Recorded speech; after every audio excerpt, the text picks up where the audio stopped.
오늘 말씀의 제목은요, 예수님은 누구신가 두 번째 시간 진리이신 예수님이란 주제를 가지고 우리 함께 말씀을 나누고자 합니다. 오늘 말씀의 제목은 진리이신 예수님에 대해서 우리 함께 말씀을 나누고자 합니다. 우리 저번 주는 어떤 거였죠? 길이신 예수님이었습니다. 그리고 오늘은 진리이신 예수님. 그렇다면 다음 주는요?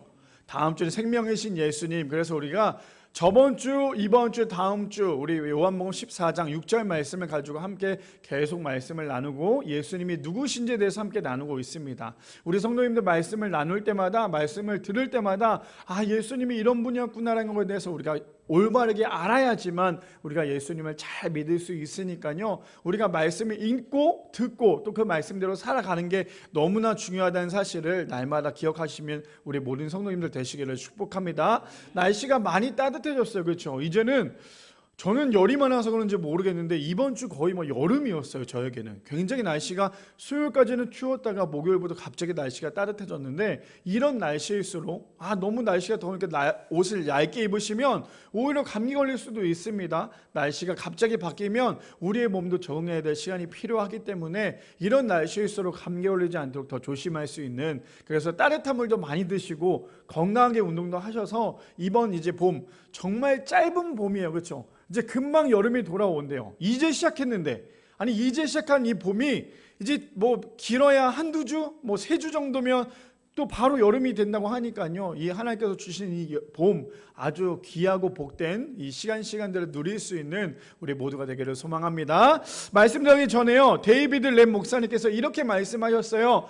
하나님이 우리에게 무언가를 명령하시는 목적은 우리가 그분과 더 깊이 교제하기 위함이다 라고 얘기합니다.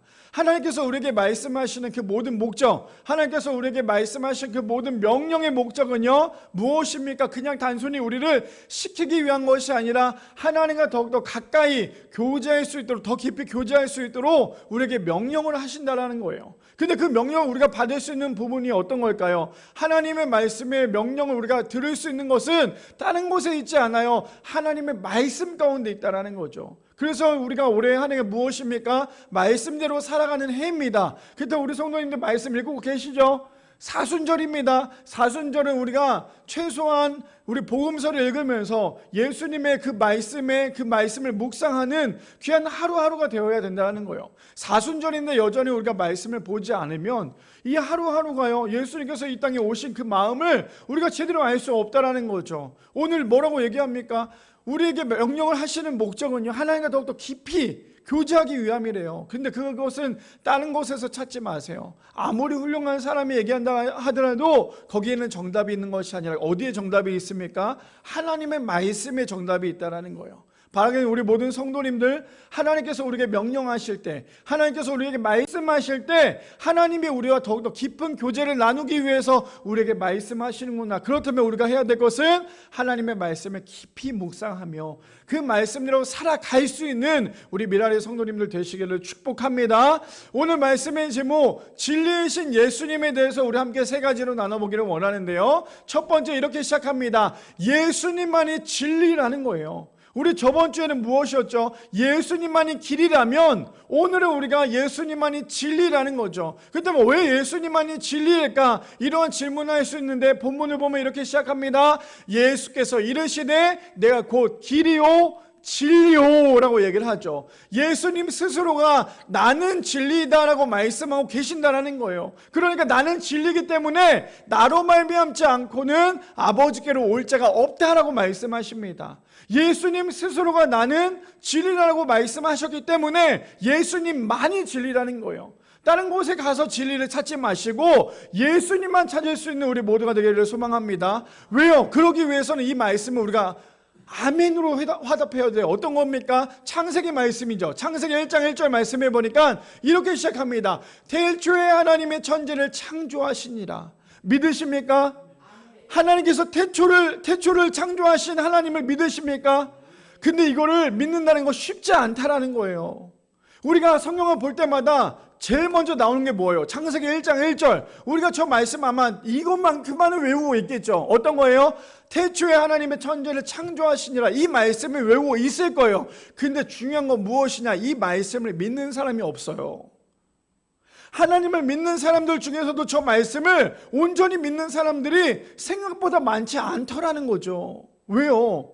요즘에는 어떤 시대입니까?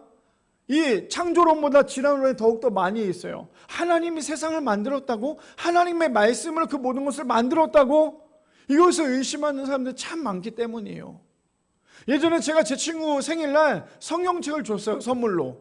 그 친구는 교회를 다니지도 않는데, 근데 그 친구한테 줬더니 너가 이거 읽고 난 다음에 믿어지지 않은 거 있으면 나한테 꼭 얘기를 해줘. 그럼 나랑 좀 토론을 하자, 얘기를 하자. 근데 이 친구한테 줬어요. 포장지를 이쁘게 해서 줬죠. 그 친구가 그걸 집에 가서 뜯었는데 성경책인 거예요. 거기서부터 좀 기분이 안 좋았대요. 근데 성경책을 열었는데 창세기 1장 1절에 뭐라고 나옵니까? 태초에 하나님이 천지를 창조하셨다. 걔는 진화론자예요. 근데 저 말씀을 보자마자 저에게 바로 전화했어요. 야, 나 못 읽어.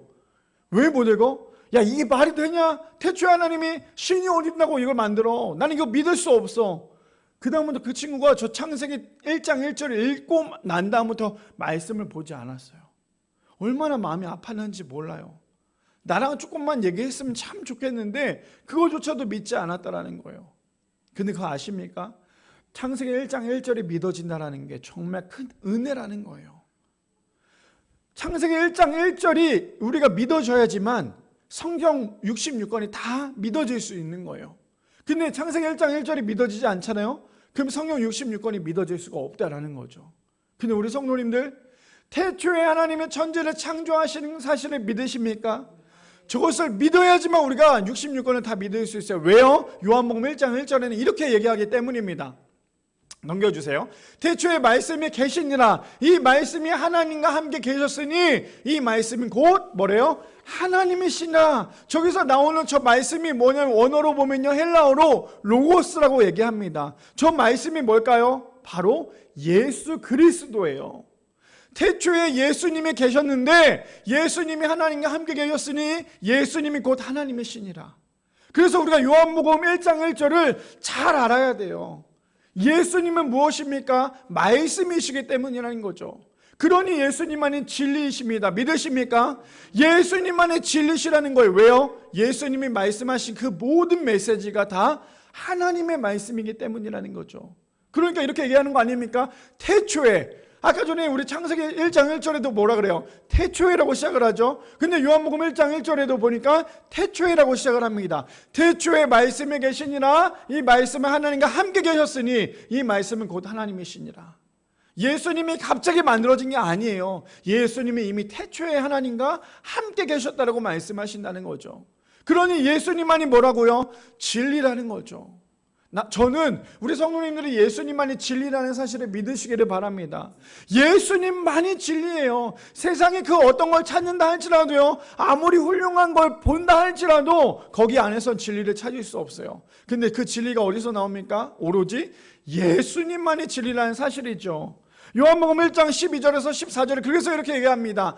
영접하는 자, 곧 그 이름을 믿는 자들에게는 하나님의 자녀가 되는 권세를 주셨으니 라고 얘기합니다. 누구를요? 예수님을 영접하는 자, 곧 그 이름을 믿는 자예요. 하나님의 자녀를 권세를 주셨는데요, 13절에 보니까 이렇게 얘기합니다. 이는 어떻게 나온대요? 혈통이나 육정이나 사람의 뜻으로 나지 않고예요. 구원은요, 믿음은요, 절대로 사람의 혈통이나 육정이나 사람의 뜻 가운데 구원이 일어날 수 없다라는 거죠. 요한복음은 아주 정확하게 이야기를 하고 있어요. 그러니 우리가 그 전까지만 해도 우리가 이단에 대해서 12주 동안 공부하지 않았습니까? 공부하면서 어떤 얘기를 많이 해요? 이단의 특징이 무엇입니까? 교주가 나오잖아요. 자신을 믿어야 된다. 자신이 쓴 모든 것을 믿어야 된다고 얘기하잖아요. 나를 믿어야지만 구원을 받을 수 있다고 얘기하지만 그 수많은 이단들, 그 수많은 교주들이 이미 다 죽었어요. 물론 아직도 몇 명이 살아있지만 자신이 신이라고 얘기하지만요, 그 신들은 다 죽었습니다.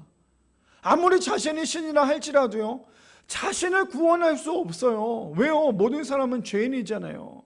그러니 얼마나 안타까워요. 근데도 불구하고 사람들은 저기에 많이 빠져든다는 거죠. 근데 오늘 본문에 이 말씀을 기억한다면 저는 이단에 빠질 일이 없다고 생각합니다. 그 말씀이 무엇입니까? 이는 혈통이나 육정이나 사람의 뜻으로 나지 아니하고, 이것만 우리가 제대로 알고 있다면, 우리가 이것만 제대로 믿고 있다면요, 절대 이단에 빠지지 않는다는 거예요. 왜 이단에 빠집니까? 사람의 뜻을 너무나 믿고 있기 때문이죠. 하나님보다 사람이 먼저라고 생각을 하고 있기 때문이에요. 그러니까 뭐라고 얘기해요? 오직 하나님께로 난 자들이다 라고 말씀하십니다. 그뿐 아니에요. 14절에 보니까 그래서 이렇게 이야기하죠. 말씀이 육신이 되어 우리 가운데 거하심에 우리가 그의 영광을 보니 아버지의 독생자의 영광이요 은혜와 진리가 충만하더라 라고 말합니다. 예수님만이 우리의 진리가 되십니다. 믿으십니까? 예수님만이 우리의 진리라는 사실이에요. 제발 다른 곳에서 가서 그것을 찾으려고 하지 마세요.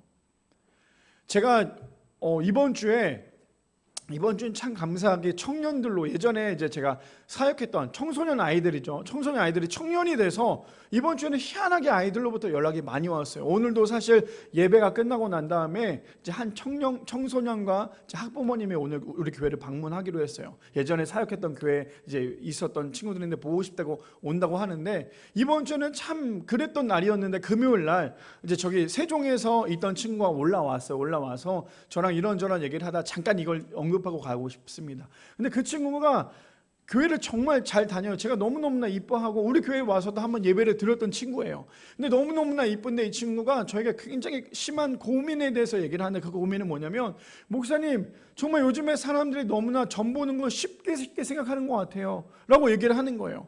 너무나 쉽게 타로 카드를 보게 되고 너무나 쉽게 점을 친다라고 얘기합니다. 근데 자기 여자친구가 교회를 다니지 않아요. 교회를 다니지 않다 보니까 여자친구의 부모님이 점을 보러 갔대요. 점을 보러 갔는데 거기가 3명이 있어요. 첫째 딸, 둘째 딸, 막내 아들이 있는데, 둘째 딸 남자친구가 제가 말하는 그 청년인데, 그 점쟁이가 그런 얘기를 했대요.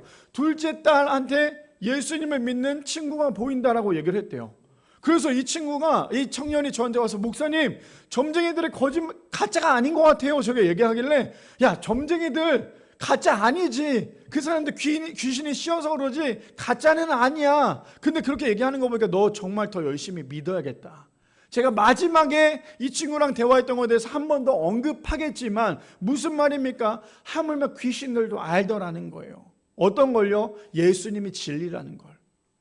귀신들, 우리가 성경을 보면 어떻습니까? 성경 안에도 보면요, 누구보다도 많은 사람들보다도요 예수님을 제일 먼저 알아본 사람이 누군지 아세요? 귀신이었어요. 당신은 하나님의 아들 아닙니까? 라고 얘기했던 사람이 바로 귀신이라는 거예요. 귀신도 예수님이 진리라는 걸 알고 있다는 거죠. 바라기는 우리 모든 성도님들, 예수님만이 진리이십니다. 예수님만이 우리의 인생 가운데 진리가 되신 줄 믿습니다. 내가 내 인생이 너무 답답해서 점 보지 마시고, 내가 너무나 답답해서 타로 같은 거 보지 마시고, 그럴 때 내가 인생이 너무 답답하면요 성경 보세요. 성경 안에 우리의 인생의 모든 것들이 담겨져 있습니다. 주님이 우리에게 말씀하신 모든 것이 담겨져 있다는 거예요. 제발 세상에 아무리 훌륭한 사람이 있다라 할지라도 그 사람에게 너무나 귀 기울이지 마시고, 예수님의 말씀에 귀 기울여서 진리이신 예수님만 의지할 수 있는 우리 미라리 성도님들 되시기를 축복합니다. 두 번째 이렇게 얘기하죠. 그래서요 우리의 입맛대로 진리를 훼손시켜서는 안 된다는 거예요. 두 번째입니다. 우리의 입맛대로요 진리를 훼손시켜서는 안 됩니다. 우리 본문 다시 한번 더 볼까요? 이렇게 시작하죠. 예수께서 이르시되 내가 곧 길이요 진리요 라고 얘기합니다. 예수님이 자신에게 뭐라고 얘기한다고요? 나는 진리야 라고 얘기합니다. 예수님 스스로가 진리라고 말씀하시면 그게 진리인 거예요. 근데 우리가 오늘 두 번째가 뭐였어요? 내 입맛대로 그 진리를 훼손시키지 말자라는 거죠. 근데 우리는 너무나 쉽게 우리의 입맛대로 예수님을 너무나 훼손시키며 살아갑니다. 그게 어떤 건지 아세요? 본문 볼까요? 요한복음에 보면 이렇게 시작하죠.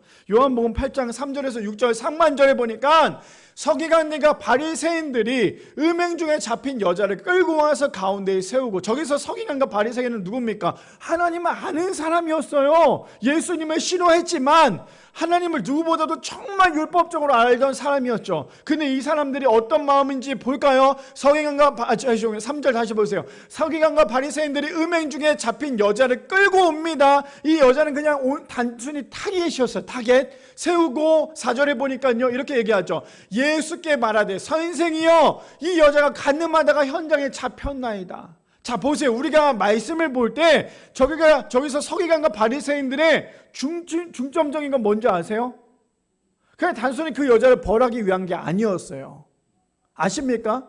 그냥 단순히 그 여자가 간음했기 때문에 여자를 끌고 와서 가운데 세운 목적이 아니었어요. 무슨 목적인지 우리가 그 다음 절에 보면 나오겠죠. 자, 5절에 볼까요? 이렇게 질문합니다. 모세의 율법에는 이런 여자를 돌로 치라 명하였거니와 선생은 어떻게 말하겠나이까. 근데 6절 상반절에 그거에 대한 이 사람들의 마음이 담겨져 있습니다. 이렇게 얘기하죠. 그들이 이렇게 말함은 고발할 조건을 얻고자 하여 예수를 시험함이로라. 이해되십니까? 여자를 잡아다가 이 여자를 한 명 죽이기 위한 목적이 아니었어요. 지금 이 서기관과 바리새인들의 목적은요, 예수님을 오게 가두기 위해서, 예수님을 시험하기 위해서 지금 이 여자가 하나의 타겟이 된 거라는 거죠. 근데 저 말씀을 보면 우리 성도님도 어떤 생각이 드세요? 와, 서기관 바리새인 너무한 거 아니야? 이런 생각이 드십니까? 저는 저 말씀을 읽을 때마다 어떤 생각이 드냐면, 내가 서기관이다, 내가 바리새인이다라는 생각이 참 많이 들어요. 우리가 신앙생활을 하면서 가장 조심해야 될 것이 무엇인 줄 아세요? 복음을 훼손시켜서는 안 돼요. 우리가 신앙생활을 하면서 예수님을 훼손시켜서는 안 돼요. 근데 우리는 어느 순간 예수님을 내 입맛대로 훼손시키는 경우가 참으로 많다라는 거죠. 서기관과 바리새인은 어떻습니까? 율법적으로는 누구보다도 훌륭한 사람이었어요.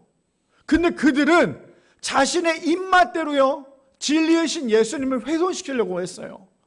근데 비단 그들만의 문제가 아니라는 거죠. 우리도 마찬가지예요. 우리도 신앙생활하면서 내가 예수님보다 점점점 내 마음이 더 커지면 어느 순간부터 우리가 예수님을, 진리의 신 예수님을 훼손시키는 모습을 우리 안에서 너무나 많이 봐요.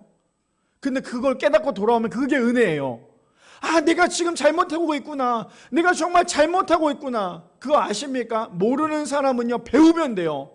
근데 모르면서 아는 척하는 사람은요, 결국에 추락할 수밖에 없다는 거죠. 서기관과 바리새인은 어떻습니까? 예수님을 무너뜨리려고 했던 사람이었어요.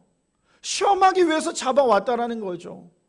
근데 우리도요, 신앙생활할 때 단단히 마음을 잡아야 돼요. 그냥 단순히 오늘도 교회 나와서 내가 오늘 이 자리에 앉아서 찬양하고 기도하고 말씀 들었으니까 오늘 내가 예배를 드렸다. 아니요. 예배를 착각하시면 안 됩니다. 예배를 그냥 단순히 주일이니까 교회를 왔다 갔다 하는 그게 예배라고 생각하시면 안 돼요. 그럼 뭐가 예배입니까? 오늘 여기서 우리가 경배와 찬양을 하죠. 예배가 끝나고 난 다음에 교회 문을 열고 나갑니다. 우리의 삶이 예배가 돼야 돼요. 한 줄 동안 정말 엉망진창으로 살다가 교회 나와서 내가 오늘 예배 드립니다, 하나님 아시죠? 오늘 내가 예배 드립니다, 이거 예배 아니라는 거. 쇼예요, 쇼. 우리의 예배는요, 매일매일 삶이 예배가 되어야 돼요. 그게 진짜 예배라는 거죠. 왜 그럴까요? 성경에 예수님께서 또 이렇게 말씀하십니다. 마태복음 7장 21절에 나더러 주여 주여 하는 자마다 다 천국에 들어갈 것이 아니요 다만 하늘에 계신 내 아버지의 뜻대로 행하는 자라야 들어가리라고 말합니다. 저 말씀 굉장히 두려운 말씀이에요. 주여 주여 하는 자마다 천국에 들어갈 수 없대요. 우리가 보기에는 너무나 훌륭한 믿음의 사람으로 보이지만 그 훌륭한 믿음의 사람이요, 때로는 주여 주여 하는 사람이 될 수밖에 없다라는 거죠. 그러니 뭐라 말합니까? 다 천국에 들어갈 것이 아니요 다만 하늘에 계신 내 아버지의 뜻대로예요. 왜 우리가 진리이신 예수님을 훼손시키는 줄 아십니까? 왜 우리가 내 입맛대로 예수님을 훼손시키는 줄 아세요? 하나님의 뜻대로 행하지 않기 때문이에요. 하나님의 뜻대로 행하지 않고 내 뜻대로 행하려고 하다 보니까 우리가 결국에는 내 입맛대로 예수님을 훼손시키는 경우를 참 많이 본다는 거예요. 근데 그거 아십니까? 종교인이 얼마나 무서운 건지. 종교인은요, 종교인들끼리 모인 사람들이 종교인인 거예요. 저는 여기 앉아 계신 우리 모든 성도님들이 종교인이 되지 않기를 소망합니다. 여기 앉아 계신 모든 성도님들이 종교인이 되지 않기를 소망합니다. 여기 앉아 계신 한 분 한 분이 종교인이 되면 지금 우리 여기 앉아 계신 모든 건 다 종교 집단이 될 수밖에 없다라는 거예요. 서기관과 바리새인이 왜 무너질 수밖에 없습니까? 그들은 종교인이었어요. 그들은 종교인이었어요. 그때 우리가 온전히 예배를 드리기 위해서 어떻게 해야 될까요? 우리가 하나님 앞에 온전히 예배 드리기 위해서 어떻게 해야 될까요? 제발 부탁인데 토요일날 늦게까지 잠 안 자고 버티지 마세요. 주일날 와서 졸다 가야지, 주일날 와서 자다 가야지, 이거는 제대로 된 예배 아니에요. 물론 안 오는 것보다 훌륭하겠지만 우리가 오늘 와서 예배를 드리고 있다면, 한 번 이 예배를 드리고 있다면 정말 내 목숨을 다해서 하나님 앞에 나에게 최선을 것을 드려야 되지 않겠습니까? 제가 어저께 이제 SNS를 보는데 한 그림을 봤어요. 그 그림을 봤는데 마지막 천국의 문이 열리기 전에 심판받는 그 그림이었어요. 요한계시록에 나오는 말씀이기도 하죠. 근데 그 그림을 보면서 문득 제 마음에 갑자기 두려움이 생겼어요. 나는 하나님 앞에 섰을 때, 지금 목회자로서 여기 세상에서는 하나님의 말씀을 전하고 있는데 막상 주님 앞에 딱 섰을 때, 천국문 앞에 섰을 때 하나님이 과연 나를 어떻게 평가하실까? 그 그림을 보면서 얼마나 많은 생각이 들었는지 모릅니다. 그러면서 어떤 생각이 든 줄 아세요? 우리가 한 번밖에 드리지 않은 예배를 정말 최선을 다해서 예배를 드려야 되지 않을까? 그냥 우리가 옆에 있는 사람은 정말 열심히 예배를 드리고 있는데 나는 여전히 졸고 있고 자고 있고 그냥 이 예배를 왔다 갔다 하는 그런 마음이라면 나는 예배를 드렸다고 생각을 하겠지만, 하나님이 우리의 모습을 봤을 때 과연 우리의 마음은, 우리의 모습은 어떤 모습일까? 저는 그 모습을, 그 사진을 보는데 얼마나 두려움이 있는지 몰라요. 하나님, 내가 정말 하루하루, 우리의 인생이 길다면 길지만 짧다면 참 짧잖아요. 근데 우리의 인생 가운데 하나님을 만나는 그 순간부터 하나님 나라 가는 그날까지 과연 우리는 하나님을 온전히 믿고 있을까? 아니면 믿는 척만 하고 있을까? 믿는 척만 하는 건요, 여전히 우리의 입맛대로 예수님을 훼손시키고 있는 거예요. 근데 정말 우리가 하나님을 온전히 믿고 있다면 저 안에는 최소한 들어가지 말아야죠. 나더러 주여 주여 하는 자마다의 그 말씀에 우리는 들어가지 말아야죠. 거기에 우리가 들어가는 그 순간 우리가 지금까지 믿어왔던 그 모든 것들이 다 헛되고 헛될 수밖에 없다라는 거죠. 그뿐 아닙니다. 마태복음 23장 3절 말씀에 그래서 이렇게 얘기를 하죠. 그러므로 무엇이든지 그들이 말하는 바를 행하고 지키되, 근데 이렇게 얘기해요. 그들이 하는 행위는 본받지 말라. 왜 그러냐? 그들은 말만 하고 행하지 아니하며 라고 얘기합니다. 신앙생활은요, 반드시 행해야 돼요. 신앙생활은 내가 말로만 하고 끝나는 게 아니라 반드시 말로 고백했다면 행해야 된다는 거예요. 근데 우리는 어떻습니까? 여전히 말로는 청산유수예요. 나는 정말 하나님 잘 믿는다고 정말 청산유수죠. 근데 정작 나의 행동은 그렇지 않다면요, 정말 우리는 종교인에 불과해요. 종교인과 크리스천의 차이점이 뭔지 아십니까? 종교인과 크리스천은요, 똑같이 하나님을 믿는다고 하죠. 교회 나와서 예배를 드립니다. 근데 종교인은요, 예배만 드리고 말로는 기가 막히게 잘하고 그대로 끝나요.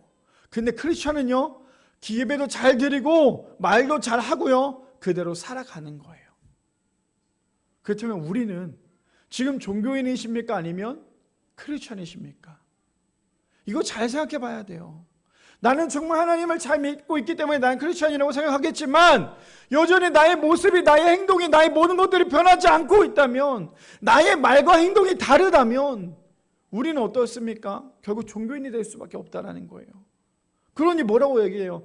그들이 행하는 대로 따라야 하지만 그들이 하지 말아야 할 것이 있는데 그들은 뭐라고 얘기합니까? 행위를 본받지 말라. 그들은 말만 하고 행하지 아니하며 라고 얘기해요. 그렇다면 우리 성도님들은 어떻게 살아가고 계십니까? 그냥 정말 말만 청산유수하게 말하고 계십니까? 아니면 행동까지도 하려고 노력하십니까? 말만 하는 거는요, 아주 잠깐이에요. 행동까지 나오지 않으면 우리의 믿음은 금방 바닥날 수밖에 없다는 거예요. 아니 목사님, 근데 저는 행동도 열심히 하고 싶은데 잘 안 돼요. 당연히 안 되죠. 그럼 우리가 어떻게 해야 돼요? 기도해야죠. 주님, 우리의 마음을 붙잡아 달라고, 내가 행동할 수 있게끔까지 만들어 달라고 그렇게 기도해야 되지 않겠습니까? 그래야지만 저렇게 말씀이 된다는 거죠. 요한계시록 3장 15절에서 16절에 그래서 이렇게 얘기합니다. 뭐라고 얘기할까요? 내가 내 행위를 아노니 내가 차지도 아니하고 뜨겁지도 아니하도다. 내가 차든지 뜨겁든지 하기를 원하노라. 믿음엔 중간이 없어요. 믿음엔 중간이 없다고요. 믿음은 미지근한 게 없어요. 그냥 적당히 믿어야지. 아니요, 믿음은 적당히가 없어요.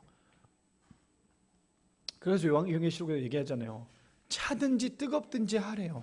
왜 그런 줄 아세요? 이 말씀이 뒤에 붙어요. 16절에 이렇게 얘기합니다. 내가 이같이 미지근하여, 보세요, 뭐래요? 미지근하여예요. 미지근하여 뜨겁지도 아니하고 차지도 아니하니 내 입에서 너를 토하여 버리라라고 얘기합니다.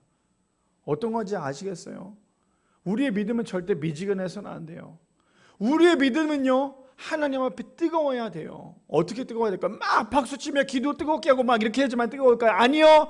내가 내 스스로가 완전히 타버려야 돼요. 내가 내 인생이 완전히 타버려야 돼요. 내가 완전히 타야지만, 내가 정말 작은 불씨가 되어야지만 하나님 보시기에 합당한 인생이 될 수 있다는 거죠. 그뿐 아닙니다. 갈라디아서 1장 7절 말씀에 그래서 이렇게 얘기하죠. 다른 복음은 없나니 다만 어떤 사람이 너희를 교란하여 그리스도의 복음을 변하게 하려 함이라라고 말합니다. 그래서 우리가 절대로 망각하지 말아야 돼요. 그래서 우리가 절대로 훼손시키지 말아야 된다는 거죠. 근데 뭐라고 얘기합니까? 다른 복음은 없어요. 근데 다만 어떤 사람이 너희를 교란하게 하는데 그리스도의 복음을 변하게 하려고 한대요. 그게 우리가 되지 않기를 소망합니다. 그게 우리가 되면요, 우리는 끊임없이 하나님의 말씀을, 예수님의 진리를 훼손시킬 수밖에 없기 때문이라는 거죠. 그래서 요한복음 8장 42절에서 47절에 이렇게 얘기하죠. 예수께서 이르시되 하나님이 너희 아버지였으면 너희가 나를 사랑하였으리라. 이는 내가 하나님께로부터 나와서 왔습니다. 나는 스스로 온 것이 아니요 아버지께서 나를 보내신 것이니라 라고 얘기합니다. 하나님께서 우리를 너무나 사랑하셔서 하나밖에 없는 독생자 예수님이 이 땅 가운데 보내셨다라는 거예요. 그런데도 우리는 끊임없이 진리이신 예수님을 훼손해요. 왜요? 내 입맛이 중요하기 때문에. 우리 뷔페를 가잖아요. 뷔페 가면 뭐합니까? 우리 내가 먹고 싶은 거 먹잖아요. 그렇죠? 저는 과일을 좋아해서 뷔페 가면 과일 위주로 많이 먹어요. 그러면 가끔은 되게 돈이 아까울 때가 있어요. 너무 맛있는 것들이 많은데도 불구하고 내가 내 거 먹고 싶은 것만 먹다 보니까 결국에는 내 영양소가요, 올바른 게 아니라 때로는 한쪽으로 치우칠 수밖에 없어요. 그게 인생이거든요. 근데 우리가 복음을 내 입맛대로만 하게 되면요, 내가 듣고 싶은 말만 들어요. 하물며 설교도 그렇지 않습니까? 내가 설교 들었을 때 내 마음이랑 맞지 않는다고 해서 그 사람을 정죄한다면 그거야말로 부패가 될 수밖에 없어요. 근데 우리가 하나님의 말씀을 골고루, 하나님의 말씀을 내 입맛대로 맞추는 것이 아니라 내 입맛을 하나님의 말씀에 맞춰야 되지 않겠습니까? 자, 보세요. 나중에 제가 한 번 더 인용할 구절이긴 하지만 오늘은 제가 인용을 못했어요. 우리 안에 가장 더러운 기관이 우리 안에 있는 것이 입 밖에 나오는 거라고 성경은 얘기하고 있어요. 우리 너무나 잘 알고 있는 말씀이죠. 우리 안에 무엇이 있는지에 따라서 우리 입 밖에 나오는 말이 나온대요. 우리 안에 더러운 것이 있으면 우리 입에서 더러운 것이 나오지만 우리 안에 깨끗한 것이 있으면 우리 안에 깨끗한 것이 나온다라는 거예요. 근데 우리가 우리의 입맛이 더러우면요, 하나님의 말씀에 맞출 수가 없어요. 하나님의 말씀은 우리의 입맛에 맞춰야지만 우리의 입에서 깨끗한 것이 나올 수 있다는 거죠. 그런데 자꾸만 우리의 입에 하나님의 말씀을 맞추려고 하다 보니까 하나님의 말씀이 변질될 수밖에 없다는 거죠. 그뿐 아닙니다. 43절에 보니까 이렇게 얘기하죠. 43절 띄워주세요.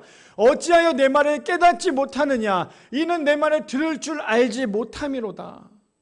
지금 예수님이 수많은 사람들 앞에서 이야기를 하는데 그 중에 듣는 사람만 있고요, 똑같은 말을 해도 듣지 못하는 사람이 있어요. 오늘 우리가 여기 나와서 예배를 드리고 있고 하나님의 말씀을 듣고 있는데 어떤 사람은 오늘도 이 말씀을 통해서 은혜를 받는 사람이 있는 반면에 어떤 사람은 오늘도 이 말씀을 듣고 있는데도 불구하고 은혜를 받지 못하는 사람들이 있다라는 거예요. 예수님은 지금 뭐라고 얘기합니까? 내가 아무리 내 말을 해도 그 말에 대해서 깨닫지 못하느냐? 이는 내 말을 들을 줄 알지 못함이라. 여기 앉아 있는다고 해서요, 다 같이 하나님의 말씀을 듣고 있는 게 아니에요. 여기 앉아 있는다고 해서요, 다 같이 은혜 받고 있는 게 아니라는 거예요. 내가 사모해야 돼요. 하나님의 말씀을 끊임없이 사모해야 돼요. 하나님, 오늘도 내가 어떤 말씀을 통해서 은혜가 될지 하나님 나에게 은혜를 부어달라고 기도해야 돼요. 그래야지만 오늘도 이 말씀이 아주 달콤한 말씀 되지 않을까요? 그래서 잘 보세요.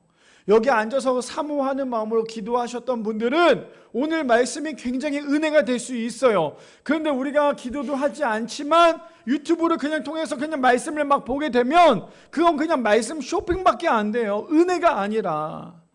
그래서 우리가 예배하기 전에, 말씀 듣기 전에 우리가 해야 될 것은 기도로 먼저 하나님께 구해야 돼요. 하나님, 저는 너무나 부족합니다. 하나님, 저는 너무나 부족해요. 지혜도 없습니다. 하지만 하나님, 오늘 나에게 부어주실 그 은혜를 기대합니다. 하나님, 오늘 내가 꼭 필요한 말씀, 들어야 할 말씀 듣게 하여 주옵소서. 그렇게 기도해야지만 우리가 하나님의 말씀을 듣는다는 거예요.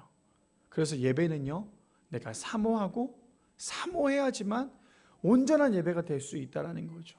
지금 예수님은 그거에 대해 얘기하고 있잖아요. 어찌하여 내 말을 깨닫지 못하느냐? 이는 내 말을 들을 줄을 알지 못함이라. 44절에 이렇게 얘기하죠. 너희는 너희 아비 마귀에게서 났으니 너희 아비의 욕심대로 너희도 행하고자 하느니라. 그는 처음부터 살인한 자요 진리가 그 속에 없으므로 진리에 서지 못하고 거짓을 말할 때 제 것으로 말하나니 이는 그가 거짓말쟁이요 거짓의 아비가 되었음이라 라고 얘기하고 있어요. 그렇다면 우리는 어디에 속한 사람이 되어야 될까요? 우리는 마귀에 속한 사람이 되어야 될까요? 아니에요. 마귀에 속한 사람이 되어서는 안 돼요. 너희는 너희 아비 마귀에게 났으니에요. 우리가 그동안에 하나님을 믿지 않았다면 마귀에게 속한 자가 될 수밖에 없겠죠. 근데 우리는 이제 마귀에게 속한 자가 아니라 주님 앞에 속한 자가 되어야 되지 않겠습니까? 그래서 45절에 이렇게 얘기합니다. 내가 진리를 말함으로 너희가 나를 믿지 아니하는도다. 아무리 이야기를 해도요, 듣지 못한 사람은 듣지 못한다라는 거예요.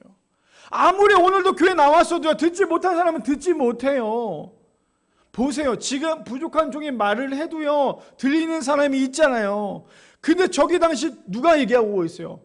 예수님이 얘기하고 있어요. 예수님이 얘기하고 있는데도 불구하고 듣지 못하는 사람들이 있다라는 거예요. 얼마나 놀라운 일이에요. 아니, 예수님이 말씀하시는데 어떻게 그 얘기가 안 들리겠어요? 왜 안 들릴까요? 들을 마음이 없잖아요.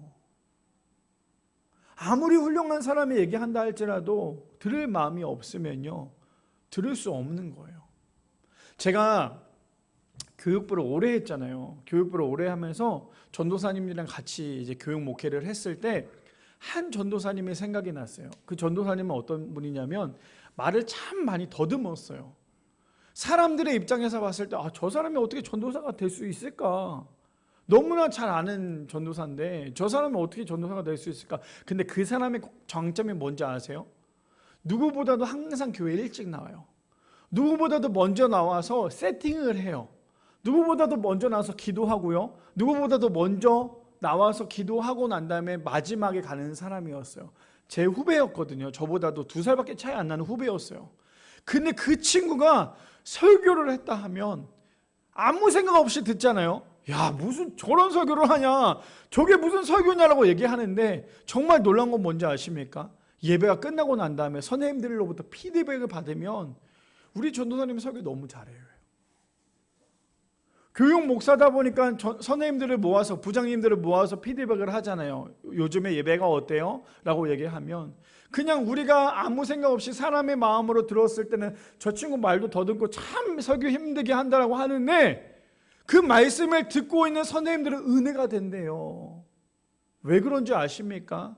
그 한 부서를 놓고 그 부장님들과 선생님들이 그 전도사님을 위해서 열심히 기도하세요. 열심히 기도했던 그 결과가 뭐냐면 그 전도사님이 나오는 그 입에서 그들이 은혜를 받더라는 거예요.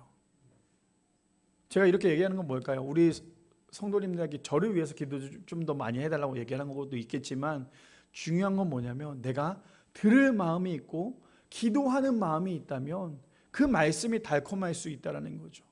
근데 그게 아니라 내가 오늘도 그냥 왔다 그냥 가는 마음이라면 오늘 아무리 설교를 들어도요, 하나도 건질 게 없어요. 저는 여기 앉아 계신 우리 모든 성도님들이 제 설교가 길어요. 아시죠? 다른 사람들이 제 설교를 들으면 깜짝 놀란대요. 왜냐하면 뭐 어쩔 때 55분 할 때도 있고 1시간, 하물며 제가 아는 형님이 그런 얘기를 했어요. 내가 다른 교회 유튜브를 보다가 너네 교회를 봤는데 아직도 예배가 안 끝났어. 뭐 예배 순서에 막 이것저것 많이 있는 거, 성가대가 있는 것도 아니고 아무것도 없는데 어떻게 그게 예배가 길어? 근데도 그 긴 시간 가운데 정말 많은 것을 건져내는 사람들이 있는 반면에 아무리 1시간 동안 설교를 했어도요, 그 안에 한 가지도 건지지 못한 사람들이 많다라는 거예요. 전 우리 성도님에게 그거 얘기하고 싶어요. 오늘도 이 말씀을 통해서 제가 참 여러 가지 이야기를 하지만 이 말씀 안에서 여러 가지를 건지려고 노력하면 너무나 감사하겠지만 그게 아니더라도 딱 한 가지만이라도 나의 마음판에 새겨서 한 주 동안 그 말씀을 묵상해 보세요. 그럼 내 삶이 변해요. 근데 오늘 어떻습니까? 예수님께서 말씀하셨는데 아무리 진리를 얘기해도 그 진리를 듣지 못한다라고 얘기해요. 그 다음 절입니다. 그 다음 절에 뭐라고 얘기합니까? 너희 중에 누가 나를 죄로 책잡겠느냐? 내가 진리를 말하는데도 너 어찌하여 나를 믿지 아니하느냐? 47절이요. 마지막 절입니다. 하나님께 속한 자는 하나님의 말씀을 듣나니 너희가 듣지 아니함은 하나님께 속하지 아니하였기 때문이다. 하나님의 말씀이 들리지 않는 사람은요, 하나님께 속한 사람이 아니래요. 하나님의 말씀이 들리는 사람은요, 하나님께 속한 사람이래요. 그러면 우리의 영은 언제나 하나님께 깨어 있어야 돼요. 내 육체만 깨어 있는 게 아니라 나의 영이 깨어 있어야 돼요. 그래야지만 하나님께 속한 사람이 될 수 있다는 거예요. 바라기는 우리 모든 성도님들 내 입맛대로 진리를 훼손시키는 것이 아니라 하나님의 말씀에 내 입을 맞출 수 있는, 그래서 하나님의 말씀 가운데 살아갈 수 있는 우리 미랄의 성도님들 되시기를 축복합니다. 마지막 세 번째입니다. 그래서 이렇게 얘기하죠. 진리이신 예수님이 우리의 삶의 기준이 되어야 한다는 거예요. 마지막 결론입니다. 무엇입니까? 진리이신 예수님이 우리의 삶의 기준이 되어야 합니다. 본문 볼까요? 이렇게 시작하죠. 예수께서 이르시되 내가 곧 길이요 진리요 나로 말미암지 않고는 아버지께로 올 자가 없느니라라고 얘기합니다. 그래서 우리가 해야 될 건 무엇이라고요? 진리이신 예수님이 우리 여기 앉아 계신 모든 성도님들의 삶 가운데 기준이 되기를 소망합니다. 다른 것에 기준을 삼지 마세요. 돈 많은 사람에게 기준 삼지 마세요. 똑똑한 사람에게 기준 삼는 게 아니라 진리이신 예수님께 기준을 삼을 수 있는 우리 모두가 되기를 소망합니다. 그래서 누가복음 6장 46절에서 49절 현대인의 성경에 보면 이렇게 얘기해요. 너희가 나를 보고 입으로는 주님 주님 하면서도 어째서 내가 말하는 것을 실천하지 않느냐. 47절이요. 나에게 와서 내 말을 듣고 실천하는 사람은 바로 이런 사람과 같은데 48절이요. 그는 땅을 깊이 파서 반석 위에 기초를 놓고 집을 짓는 사람과 같다. 홍수가 나서 흙탕물이 그 집에 세차게 부딪혀도 튼튼하게 잘 지었기 때문에 무너지지 않는다라고 얘기해요. 하나님의 말씀이 내 마음판에 깊이 새긴 사람은요 절대 흔들리지 않는다라는 거죠. 그래서 믿음이 뭔지 아십니까? 믿음이 우리의 인생 가운데 믿음은 내 삶의 뿌리가 돼야 된다라는 거예요. 우리 꽃을 키우거나 화분을 갖고 하다 보면 어떻습니까? 뿌리가 깊은 나무는요 아주 건강하게 잘 자라요. 근데 뿌리가 없는 나무는 어떻습니까? 금방 죽어요. 그래서 우리가 꽃다발을 보면 어때요? 너무너무 이쁘죠. 어제 이제 TV를 보는데 저희 아내가 이제 한 연예인이 아주 커다란 꽃다발을 받은 걸 보고 아이고 나는 언제 저런 꽃다발 받아보나라고 얘기하더라고요. 왜냐면 제가 최근에 우리 아내한테 요만한 꽃다발 하나 줬거든요. 그래서 나는 언제 이런 꽃다발을 받아보나라고 얘기했는데 맞아요. 그래서 제가 우리 아내한테 꽃다발 잘 안 주는 이유는 저희 아내 자체가 꽃이기 때문이라고 얘기하면 다들 웃겠지만 그래서 사실 안 주는 것도 있긴 있겠죠. 근데 제가 왜 갑자기 이런 얘기를 하냐면 잘 보세요. 꽃다발은요 보기에는 너무나 이뻐요. 그렇죠? 꽃다발 너무 이쁘잖아요. 이 꽃을 다 나중에 꽃다발을 받고 난 다음에 어떻게 해요? 그 포장지를 다 뜯고 꽃을 이렇게 이쁜 그 꽃병에다 꽂아 놓잖아요. 근데 그거 아세요? 꽃병에 꽂아놔도 이 꽃은요 얼마 안 있다 죽어요. 뿌리가 없으니까. 물을 아무리 주면 그때 당시에는 이쁘게 피어서 이뻐 보이지만 뿌리가 없기 때문에 죽는다는 거예요. 아무리 화려한 꽃다발이나 할지라도 이 꽃다발은요 뿌리가 없기 때문에 죽을 수밖에 없다라는 거죠. 자, 이걸 우리가 잘 생각해야 돼요. 그런데 우리의 믿음 가운데 내가 사람들이 봤을 때는 화려한 믿음처럼 보여요.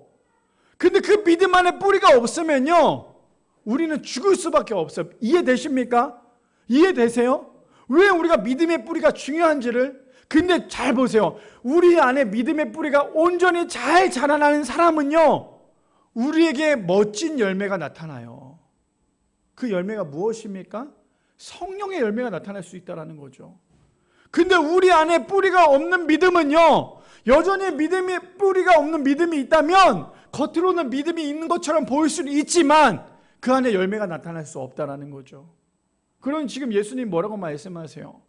깊이 꽂혀있고 깊이 있는 사람은 아무리 세차게 물이 와도 그것은 뽑히지 않는다고 얘기해요. 근데 그 반대죠. 반대 말씀입니다. 이렇게 얘기합니다. 그러나 내 말을 듣고도 실천하지 않는 사람은 기초 없이 맨 땅에 집을 짓는 사람과 같다. 홍수가 밀어닥치면 그 집은 곧 무너져 크게 파괴되고 만다. 저는 우리 모든 성도님들의 저 믿음이 되지 않기를 소망합니다. 기초가 없는 믿음이 되지 않기를 소망합니다. 여기 앉아 계신 모든 성도님들은 기초가 없는 믿음이 아니라 버겁다 할지라도 기초가 튼튼할 수 있는 믿음이 되는 우리 미랄의 성도님들 되시기를 축복합니다. 그래야지만 우리가 흔들리지 않을 수 있어요. 우리의 직책이, 우리의 직분이 올라간다고 해서 우리 믿음 자라나지 않아요. 집사님이 장로님들보다 훨씬 더 믿음 좋은 집사님들 많아요. 하물며 집사님들 중에서도 목사인 저보다 믿음이 좋은 집사님들이 훨씬 더 많아요. 그럼 우리가 뭘 봐야 될까요? 그분의 믿음의 뿌리를 봐야 돼요. 그분의 믿음의 뿌리를 보지 않으면 그 사람이 보이는 겉모습만 보고, 겉모습의 그 믿음만 보고 우리가 저 사람의 믿음이 참 좋은 사람이라고 생각할 수밖에 없어요. 근데 정말 믿음의 뿌리가 깊은 사람은요, 절대 티내지 않아요. 자신이 어떤 사람이라고 표시하지 않는다는 거예요. 그래서 마태복음 7장 18절에 이렇게 얘기하잖아요. 좋은 나무가 나쁜 열매를 맺을 수 없고 못된 나무가 아름다운 열매를 맺을 수 없다라고 얘기해요. 우리의 믿음이 어떠냐에 따라서 우리의 믿음의 행동이 바뀔 수밖에 없다라는 거예요. 우리의 믿음이 굉장히 좋은 믿음이고 뿌리 깊은 믿음이라면 우리의 행동은 좋은 열매로 나타나지만 여전히 우리 안에 믿는 척하고 있고 뿌리 없는 믿음이라면요, 우리는 당연히 나쁜 열매가 맺을 수밖에 없어요. 왜 교회들의 성도들 간에 분열이 일어날까요? 왜 교회 안에서 성도들끼리의 분열이 일어나냐면요, 하나님이 중심이 되지 않고 자신들이 중심이 되기 때문에 교회에서 끊임없이 분열이 일어날 수밖에 없다는 거예요. 그래서 우리의 삶에 예수님이 기준이 되어야 된다는 거죠. 예수님이 기준이 되어야지만 우리는 무너지지 않아요. 예수님이 기준이 되어야지만 우리는 쓰러지지 않는다는 거예요. 그래서 요한복음 8장 31절에서 32절에 보면 이렇게 얘기합니다. 그러므로 예수께서 자기를 믿는 유대인들에게 이르시되 너희가 내 말을 거하면 참으로 내 제자가 되고, 32절에요, 진리를 알지니 진리가 너희를 자유하게 하리라. 유대인들은 어떤 특징이 있습니까? 하나님의 말씀, 그 율법을 지키느라 정말 죽어라 열심히 노력해요. 그러다 보니까 결국 진리를 알지 못하죠. 자유를 알지 못한다는 거예요. 그러니 예수께서 뭐라고 말씀하세요? 진리를 알지니, 진리가 뭔데요? 예수님이잖아요. 진리를 알지니 그 진리가 너희를 자유롭게 하리라. 바라기는 우리 모든 성도님들, 예수님만이 진리이신데 예수님만이 우리의 삶 가운데 기준이 되시면 우리 안에 자유가 나타날 줄 믿습니다. 진리를 알지니 그 진리가 우리를 자유하게 될 줄 믿습니다. 고린도전서 1장 18절 말씀에 그래서 이렇게 얘기하죠. 십자가의 도가 멸망하는 자들에게는 미련한 것이지만 구원을 받는 우리에게는 하나님의 능력이다 라고 얘기합니다. 우리 모든 성도님들에게 그 십자가는 하나님의 능력이 될 줄 믿습니다. 미련한 것이 되지 않는 우리 모두가 되기를 소망합니다. 마지막 이 말씀을 나누고 마칠게요. 제가 아까 전에 말했던 그 청년의 이야기입니다. 그 청년이랑 이제 식사를 하고요, 카페에 가서 커피를 마시면서 이런저런 신앙 상담을 했어요. 제가 그 아이를 고2 때 만났어요. 그러니 지금 벌써 24살이에요. 24살인데 그 아이랑 이런저런 얘기를 하다가 이제 여자친구가 하나님을 믿지 않는 거에 대해서 저희가 굉장히 많이 고민을 털어놓고 얘기를 했어요. 고민을 털어놓으면서 목사님 어떻게 하면 좋을까요? 저는 여자친구가 너무너무나 좋고 이제 앞으로 이 여자친구랑 결혼할 마음까지도 있는데, 근데 그 여자친구 집안이 아주 뜨거운 불교 집안이래요. 그러니까 이걸 어떻게 하면 좋겠냐라는 거예요. 우리 부모님도 이 여자친구가 너무너무나 마음에 들어해요. 근데 그 청년의 부모님도 교회를 참 열심히 다니고 계시고 교회에서도 봉사하시는 분이세요. 근데 열심히 다니고 있다 보니까 이 아이가 물어봤대요. 엄마, 아빠, 이 여자친구 어때? 라고 얘기했더니 이 여자친구가 너무 성격도 너무나 밝아서 이 부모님이 뭐라고 얘기했냐면, 그래서 내가 네 여자친구를 위해서 기도하고 있어.